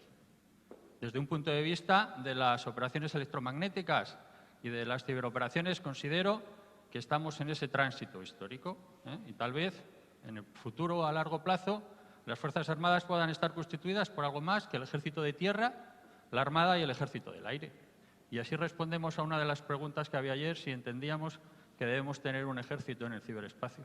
Pero tal vez no, la aproximación que podamos tener sea una similar a la que se ha adoptado con la UME y su focalización en emergencias, o la que se ha utilizado con el Mando Conjunto de Operaciones Especiales y las unidades de operaciones especiales de Tierra, Armada y Aire. Ese es el reto y debemos ser valientes en avanzar hacia una dirección. Probablemente nos equivocaremos. Estoy seguro que hasta 1939 y desde 1910 las aproximaciones hasta tener el Ejército del Aire pues también tuvieron momentos de éxito y seguro que algún motivo y momento de corrección. También quiero trasladarle que en un foro público como este no es fácil hablar de temas sensibles como son los de la guerra electrónica y la ciberdefensa o las ciberoperaciones y cómo lo hacemos en detalle. Pero bueno, intentaré a pesar de ello conseguir mantener su atención. Mi primera reflexión, pues es que lo hacemos y sabemos hacerlo. Actualmente, y sobre esta infografía que ven de las operaciones que desarrollan Fuerzas Armadas en el extranjero, nuestras unidades están participando. Y participamos sin protagonismos, sin titulares. Difícilmente se nos ve en acciones de redes sociales o cualquier otra publicitación que se da de estas operaciones. Actualmente, bajo el paraguas de la OTAN, estamos en las operaciones de presencia avanzada reforzada en Letonia con capacidades de ciberdefensa militar y con capacidades de guerra electrónica, y en Eslovaquia desde el mes de febrero con capacidades de ciberdefensa militar y a partir de finales de junio con capacidades también de guerra electrónica. También damos cobertura al contingente español desplegado en UNIFIL con capacidades de ciberdefensa militar. Anteriormente estuvimos desplegados en Mali, en la República Centroafricana e incluso embarcados con la Armada en la Operación Atalanta durante una rotación para cubrir unas carencias que en ese momento ellos tenían. Y anteriormente en operaciones que ya no están actualmente desarrollándose en Afganistán y a finales del siglo pasado en Bosnia y Herzegovina. En definitiva, desde principios de la década pasada y casi de forma permanente hemos estado desplegados en diferentes zonas de operaciones y hemos estado contribuyendo a salvar vidas de nuestros soldados. Si nos centramos en las ciberoperaciones, que es la primera parte de mi presentación, quiero resaltarles que desde 2018 estas capacidades se están implementando en el Ejército de Tierra, se están implementando en mi unidad. Y resalto el apellido de ciberoperaciones militares porque primero somos componentes de la fuerza, como he dicho, y primero somos militares, y somos soldados. Y más allá de esa formación técnica y especializada que tenemos una formación militar básica como cualquier otro combatiente. Y eso nos permite estar, como decía ayer el general Ramírez Altozano, con las botas en el suelo, en primera línea, cerca de la vanguardia de las operaciones, y eso también nos permite, si es necesario, colaborar con la gente que no tengamos desplegada en acciones en retaguardia. Al revés no es posible. El que está en retaguardia pero no está preparado para ir al frente tiene serias dificultades para completar eso. También ayer se hizo referencia. Actualmente estas sondas que tenemos, estos centros de operaciones de ciberseguridad desplegables, están en todas las redes operacionales y tácticas que desplegamos en el entorno OTAN y certificadas por la Oficina Nacional de Seguridad, y también en esas otras redes nacionales desplegables con clasificación de seguridad que despliega el Ejército de Tierra. Bueno, pues para hacer eso, y también se puso de manifiesto ayer, adiéstrate como vayas a combatir. Creo que fue el vicealmirante Roca el que lo comentó. Bueno, pues actualmente participamos en muchos ejercicios específicos del Ejército de Tierra, como el ejercicio Toro de este año, que tiene un componente ciber importante, en actividades conjuntas, principalmente lideradas por el Mando Conjunto de Ciberespacio, pero algunas otras, como el ejercicio Mar Segura con la Armada, que este año por primera vez tiene un escenario de ciber, y también participamos en ejercicios con nuestros aliados, o ponemos nuestro granito de arena en esos ejercicios que se desarrollan con nuestros aliados. Los ejercicios Defender Europe 23 o los ejercicios de la serie Valiant Links, el Ciber Perseu, ejercicio específico ciber que lidera a nivel multinacional o internacional Portugal. También el ejercicio Dynamic Front 24 que ven abajo, ejercicio específico de artillería, donde las unidades artilleras de diferentes países se ponen en coordinación. Bueno, pues es una entidad OTAN con una red de misión acreditada a nivel OTAN, pues ahí también está el granito de arena de nuestro regimiento. También participamos en todos aquellos foros donde es interesante nuestra presencia. Cyberwall es un ejercicio, un seminario que organiza Policía Nacional en su escuela de Ávila y que realmente para nosotros tiene mucho interés. Ayer también se puso de manifiesto cuáles son las operaciones en el ciberespacio. Yo hoy me quiero concentrar en la primera, tercera y cuarta. Todas ellas se caracterizan por algo esencial. Están desarrollándose en un dominio ilimitado o infinito, si queremos decir, y se desarrollan en todas las fases. Se desarrollan en tiempo de paz, en las situaciones de conflicto de alta intensidad y en esa degradación intermedia, incluida la zona gris, donde probablemente más cómodas se sientan. Si hacemos una visión de qué actores participan en cada uno de estos cometidos o diferentes acciones que hay en las operaciones en el ciberespacio, de una forma o con una línea gruesa identificamos que el CESTIC, a nivel de conjunto o de todas las administraciones o ejércitos, participa, y a nivel Ejército de Tierra es la jefatura CISAT. Le corresponde al mando conjunto del ciberespacio liderar las operaciones ofensivas. Y digo liderar porque ayer también se trasladó que determinadas publicaciones doctrinales están orientando a que los ejércitos podamos participar en ellas. Y respecto a las operaciones defensivas, en esas redes fijas o de carácter permanente que tiene el Ejército de Tierra, le corresponde a la JCISAT participar en su entorno para desarrollar operaciones defensivas, y cuando hablamos de entornos desplegables, de redes que se ponen en el campo, esa creación de esas burbujas de ciberespacio desplegables, ahí estamos nosotros dándoles protección. Pero esto no es fácil. ¿Dónde está, cuando hacemos un zoom, la línea roja que determina y delimita el trabajo de uno y el trabajo de otro? Pues no es sencillo muchas veces encontrarlo. Y yo he puesto aquí coordinación. Tal vez el almirante Roca hablaba ayer de 3 Cs, probablemente sea colaboración. Y nosotros la sentimos. Nuestro personal, antes de desplegar, pasa unos días por el Mando Conjunto de Ciberespacio, pasa por la JCISAT, y estamos trabajando también para que podamos ir al CESTIC y delimitar con detalle para cada una de las operaciones, que esa gente conozca en primera persona los riesgos y las acciones que debe enfrentar durante sus misiones. Si vamos un poquito más al detalle, ¿cómo lo hacemos? Pues lo hacemos como ven en pantalla, con unos equipos que desde un punto de vista del material son modulares y transportables, que nos permiten de forma ágil y rápida desplazarnos e implementar la capacidad en un sitio, o reforzar la capacidad ante una situación en una zona, o sustituirla porque haya surgido un problema. Pero para mí lo más importante es el capital humano. Esa es la pieza esencial, esa es la clave del éxito.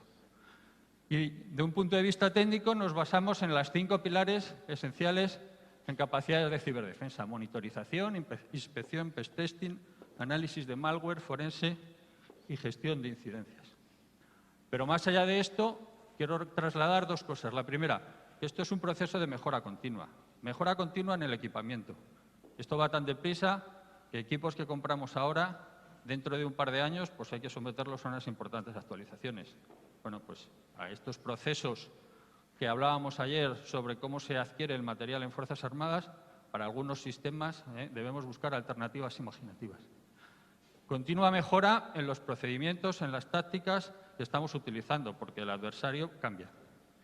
Y un continuo, proceso de mejora en la formación. Debemos pensar que nuestros oficiales y suboficiales no salen lo suficientemente preparados de nuestras academias para afrontar este reto específico y muy concreto. Sí traen unos conocimientos de base muy importantes, pero hay que bajar al detalle de algunas cosas al respecto. Y lo hacemos de forma intensa en nuestra unidad. Y también quiero valorar que desde 2018 cada vez más participamos en ejercicios si los comparamos con el año anterior. La demanda es permanente en cantidad, pero también la demanda es permanente y superior año tras año en cualidad, en calidad o en complejidad de nuestra participación y de lo que se nos exige. Y, por tanto, debemos seguir creciendo la cantidad de gente que ponemos a disposición de esta capacidad. Parece sencillo, equipos transportables, capital humano, pero hay mucho trabajo por detrás para que esto pueda estar puesto en zona de operaciones de forma ágil y rápida. Si hablamos de guerra electrónica, aquí se ha puesto de manifiesto que el espectro es el gran deseado de cualquier sistema de armas de cualquier dominio. No se concibe el desarrollo de un sistema de armas sin que tenga un soporte en el espectro. La sensorización del campo de batalla precisa del espectro. Y es aquí donde las unidades de transmisiones, específicamente las de guerra electrónica, encontramos una oportunidad. Si está más densamente ocupado, habrá más capacidad de obtener información de él que nos permita, con su análisis, trasladarle y contribuir con nuestros granitos de arena a obtener esa superioridad sobre el adversario. El segundo reto que saco de aquí es que si hay más información, necesitaremos herramientas de inteligencia artificial que nos ayuden a compilarla en tiempo útil para ponerla a disposición y pueda ser empleada. La siguiente reflexión que traigo es esta. El jefe del Centro de Excelencia Ciber norteamericano el año pasado en una conferencia en octubre, ¿no? Intentaban trasladarle a la gente de primera línea la importancia de hacer un uso correcto del empleo del espectro electromagnético. Y hablaba de 8 minutos, que podía ser el tiempo si el sistema o el plan de control de emisiones propio que se ha definido para utilizar las comunicaciones y la capacidad del adversario es buena en el entorno de la guerra electrónica, pues desde que tú aprietas la tecla de la radio hasta que puedas sufrir una acción adversaria. No tiene por qué ser necesariamente una acción de fuego, puede ser que aparezca un dron encima de ti y esté sobrevolando y obtener información.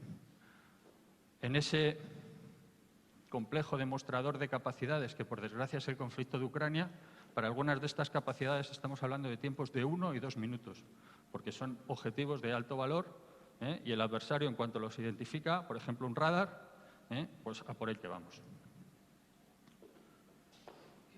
Más reflexiones que debemos hacer. ¿Cómo lo estamos haciendo nosotros? Nosotros nos focalizamos principalmente en 2 áreas de trabajo. La primera, con los equipos móviles y equipos ligeros de guerra electrónica, que es lo que significan esas siglas en inglés, apoyamos a las brigadas de combate y a los grupos de combate de primera línea.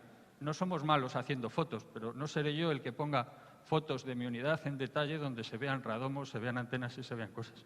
Que sean otros las que las busquen y las encuentren. Estos equipos que trabajan en primera línea se caracterizan, como ven, por tener unas plataformas con la misma movilidad, la misma protección y las mismas armas colectivas con las unidades con las que combaten. Y además, ¿con qué se caracterizan? Pues con disponer de unos equipos mucho más ágiles, menos precisos, y que generen los resultados con una menor elaboración, puesto que el tiempo útil en primera línea obviamente es menor para obtener un resultado de los mismos. Si nos vamos a escalones superiores, a los escalones de división y brigada, que trabajamos, por tanto, en unos entornos más alejados de la primera línea del frente, actualmente tenemos el sistema Gesta, diseñado por la empresa Indra, y que lo que hace básicamente, por esa distancia y esas capacidades, completar lo que se obtiene en primera línea. Perdón.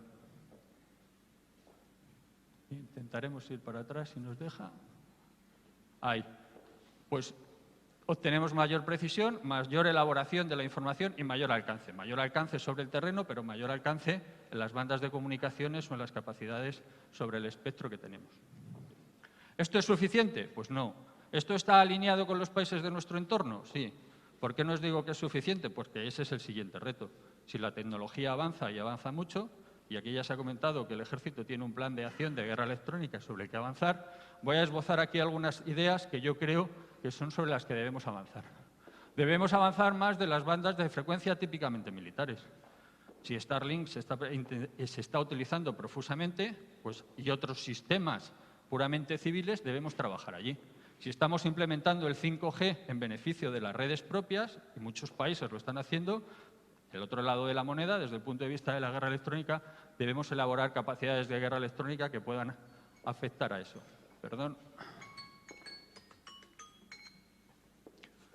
También debemos trabajar en telefonía móvil. Estas dos fotografías están sacadas de fuentes abiertas, como todo lo que presento aquí.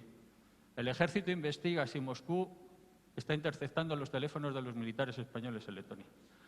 Las llamadas de los soldados rusos en fin de año delataron su ubicación. Bueno, pues es otra capacidad que es preciso tener. Necesitamos tener elementos de vigilancia que nos garanticen, o de intrusión, que nadie más está haciendo un uso ilegítimo de ciertas cosas. La telefonía satelital es otro campo. Las grandes constelaciones de Inmarsat, Iridium y Thuraya proporcionan información y están proporcionando información. Se sorprenderían cómo puedes poner un equipo en España y ver comunicaciones ascendentes desde Mali. Y se ven. O sea, no hace falta salir del acuartelamiento Zarco del Valle para verlas. Se ven. Drones cautivos.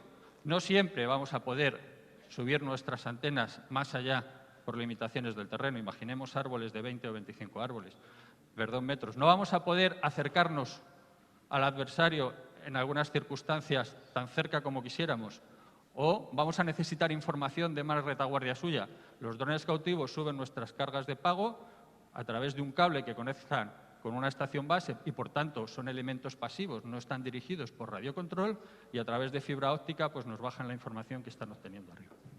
Algunas de estas, como les digo, pues son realidades, otras las estamos probando y otras pues deberemos implementarlas.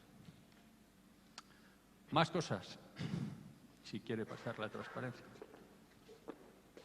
Si hablamos de guerra de navegación, pues obviamente, de nuevo fuentes abiertas. Engañar al GPS, así ha logrado Rusia neutralizar o inutilizar o al menos reducir la eficacia de los sistemas de armas de Ucrania. Si uno navega un poco, hay algunas informaciones públicas que hablan de una alta intensidad de estas acciones, ¿no? Sea como fuere, también otros ejemplos son el uso de UAS y UGVs. Pues tendremos que avanzar en el desarrollo de contramedidas desde el punto de vista electrónico para trabajar contra ellos. Y en este campo, pues la perturbación tiene mucho que decir. Y perturbadores de muchos tipos, perturbadores inatendidos, de bajo coste, de un solo uso, también son muy útiles.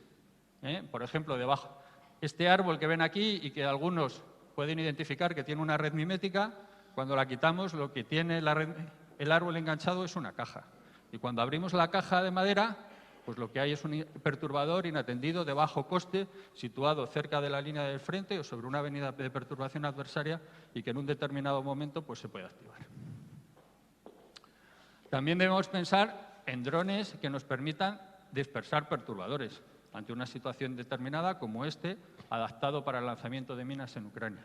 O plataformas UGV orientadas a que sean perturbadores.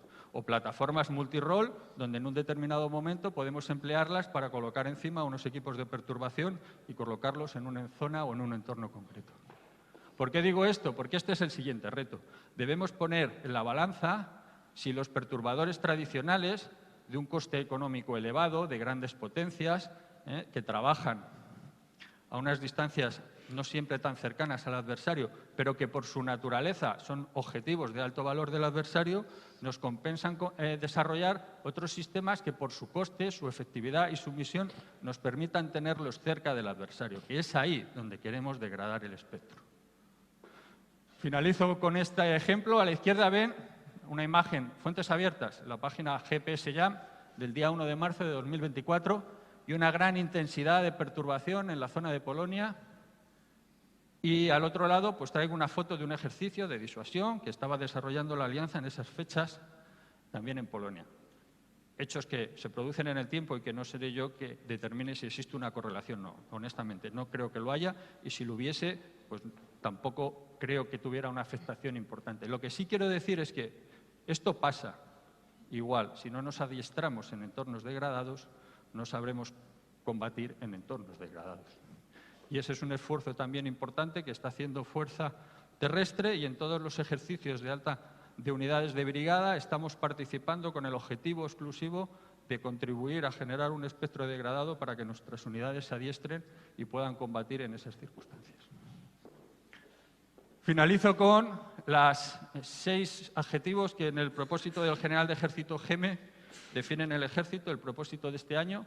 En él, y perdonen, pero ha habido pues un cambio aquí en el desarrollo del PowerPoint, caben la ciberdefensa y en él caben las ciberoperaciones o las operaciones en el espectro. Con esto finalizo mi ponencia. Muchas gracias.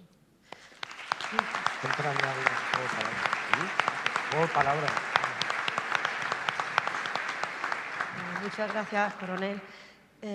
Bueno, tenemos poco tiempo para las preguntas, solamente unos 20 minutillos que los vamos a apurar antes del desayuno.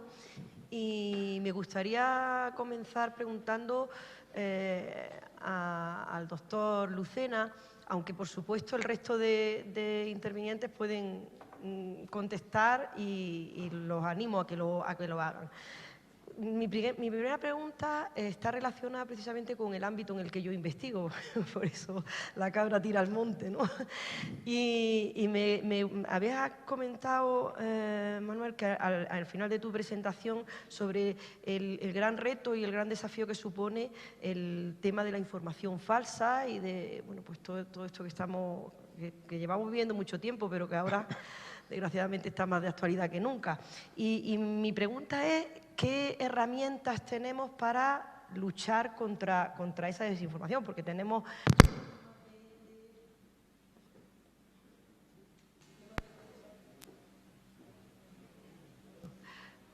¿Me escuchan? Sí. Sistemas de procesamiento de lenguaje natural como modelos del lenguaje que están creando ya textos que son indistinguibles de un humano. Entonces, es un reto importante si alguien tiene alguna idea de cómo se puede combatir contra esas amenazas que tenemos.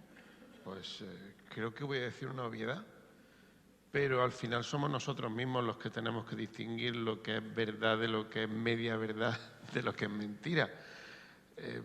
Obviamente no tenemos las herramientas para comprobar sobre el terreno todo lo que nos dicen. Yo no puedo, por ejemplo, la computación cuántica me creo que existe, pero yo no he visto el átomo en superposición cuántica. Hay científicos que lo hacen, ¿no? El problema es que necesitamos fuentes que sean contrastables, que sean de autoridad, pero contrastables, en el sentido de que siempre se pueda acceder a la información y, sobre todo, tener formación nosotros, formación de sentido crítico, cosa que creo que se está perdiendo por ese bombardeo enorme de información que tenemos y por la propia naturaleza humana, que hace que nos tendamos a creernos aquello con lo que nos sentimos más cómodos. Por eso hay tantísima gente que cree que la Tierra es plana y cosas así, que bueno, yo creo que la verdad es que no entiendo cómo hay gente que pueda creer esas cosas, pero se sienten cómodos así. Entonces, claro, suministrar la información que ellos esperan encontrarse, al final les realimenta. Y lo que acabamos es metiéndonos en nuestras propias burbujas y eso nos impide ver la realidad.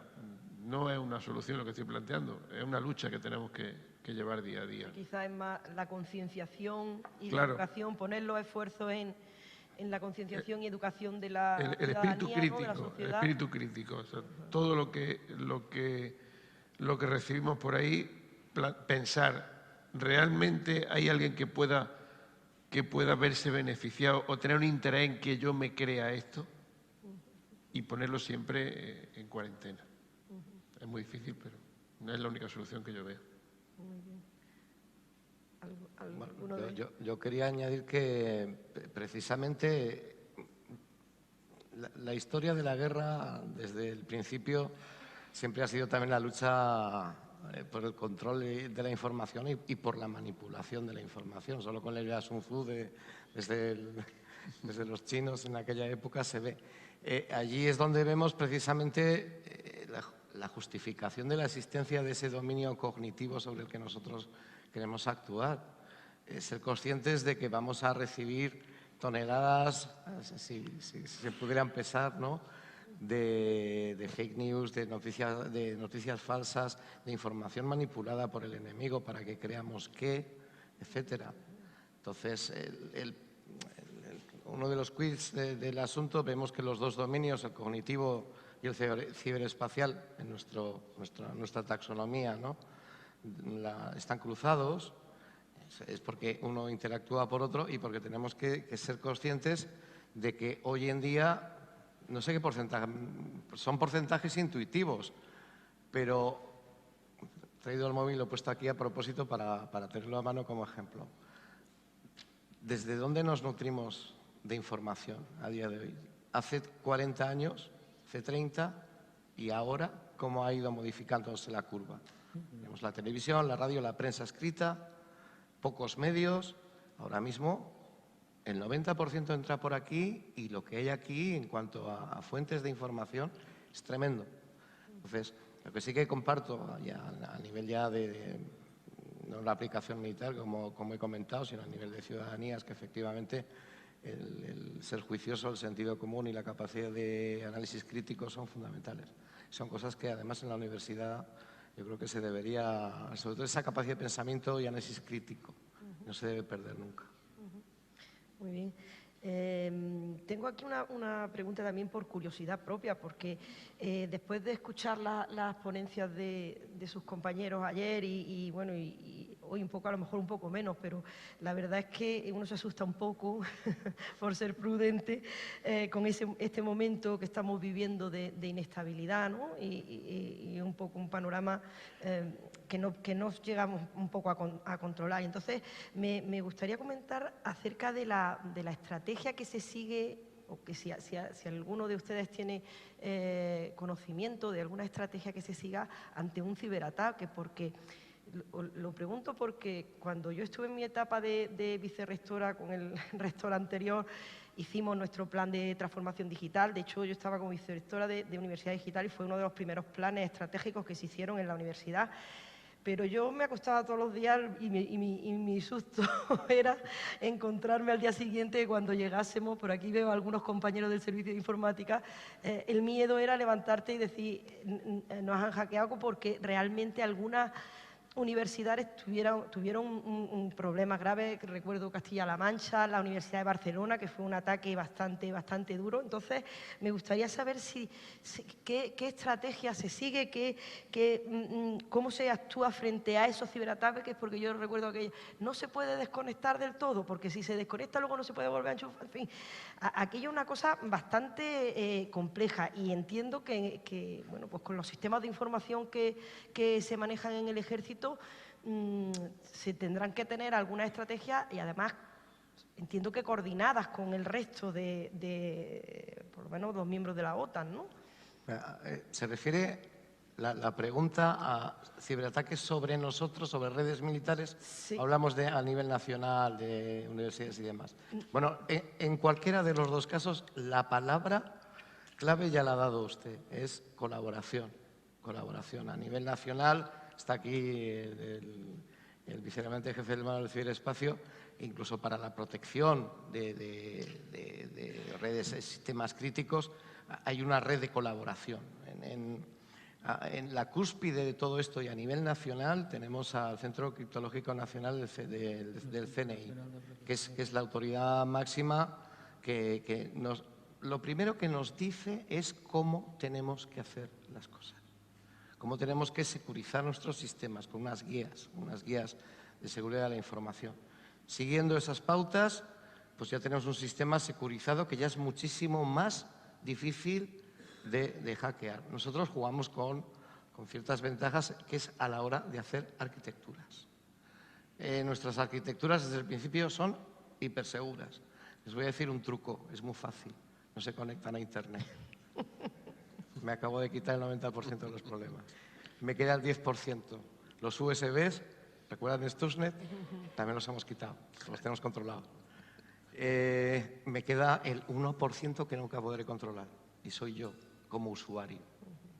Puedo hacer una cosa que sea una vulnerabilidad. Ayer me quedé con una frase muy buena, que el hacker normalito ataca sistemas El hacker bueno ataca personas. Y si esa persona es usuaria de un sistema clasificado, puede ser la puerta de acceso para un ciberataque. Uno de los esfuerzos muy grandes que estamos haciendo siempre es concienciación. Y esa es una de las claves también. Desde luego, en el Ejército de Tierra dedicamos un tiempo enorme. La gente antes, nuestro personal, cuando va a ir destinado a zona de operaciones, recibe un refresco, una semana de refresco de instrucción y adiestramiento. Vamos al tiro, charlas, conferencias, y hay unas sesiones específicas de concienciación en ciberdefensa. Porque sabemos que los malos van a entrar por las personas, porque ya no pueden entrar por el USB, porque no nos pueden entrar por Internet, y van a encontrar lo que llamamos siempre nosotros en ciberdefensa, el usuario se puede convertir en el eslabón más débil de la cadena de ciberseguridad. Y este tema de la concienciación, además, lo hemos compartido en otros foros universitarios y con empresas. Hay que hacerlo extensivo a toda la sociedad, a toda la sociedad. Porque es un cambio cultural, y con la dependencia que estamos teniendo, como ya he comentado, y la maldad suprema que empieza a haber en el ciberespacio, que nos están mandando SMS de correos, SMS, hemos vuelto al SMS falso. O sea, porque han visto que ya no pinchábamos en los de Internet y nos mandan SMS falsos. Y hay que hacer una lucha continua, y tiene que ser a nivel nacional y social de seguir concienciándonos.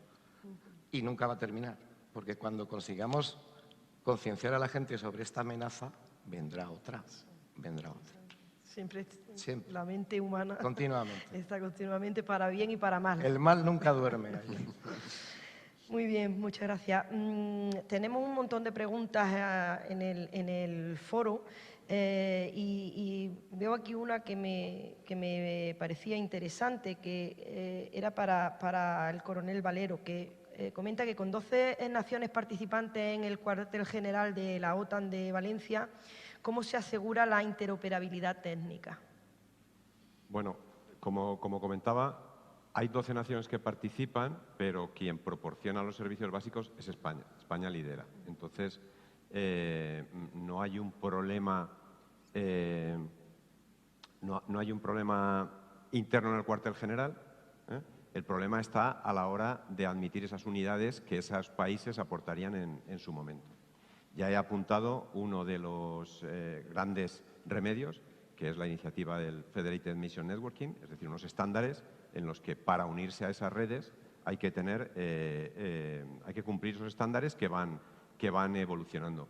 Y luego, pues, un poco en el espíritu que hablaba de tener medios de contingencia, pues hay un esquema jerárquico de OTAN en el que el escalón superior facilita medios al inferior. Es decir, cuando nosotros desplegamos, si el sistema es absolutamente incompatible, cosa que no debería suceder, pero nos aseguramos que un mínimo de nuestros sistemas nosotros se lo extendemos al subordinado, Polonia, Turquía, cualquiera de los países que por lo que fuera no sea, nos aseguramos un mínimo y luego ellos ya son responsables de hacer el resto. Esos son los dos mecanismos. Muy bien, muchas gracias. Me quedo con ganas de hacer 1000 preguntas, pero bueno, luego tendremos en el café ganas de seguir comentando, porque ya nos están cortando que tenemos que terminar. Así es que muchísimas gracias a los ponentes por la participación, a los asistentes por estar aquí y nada más. Muchas gracias a todos. Un placer.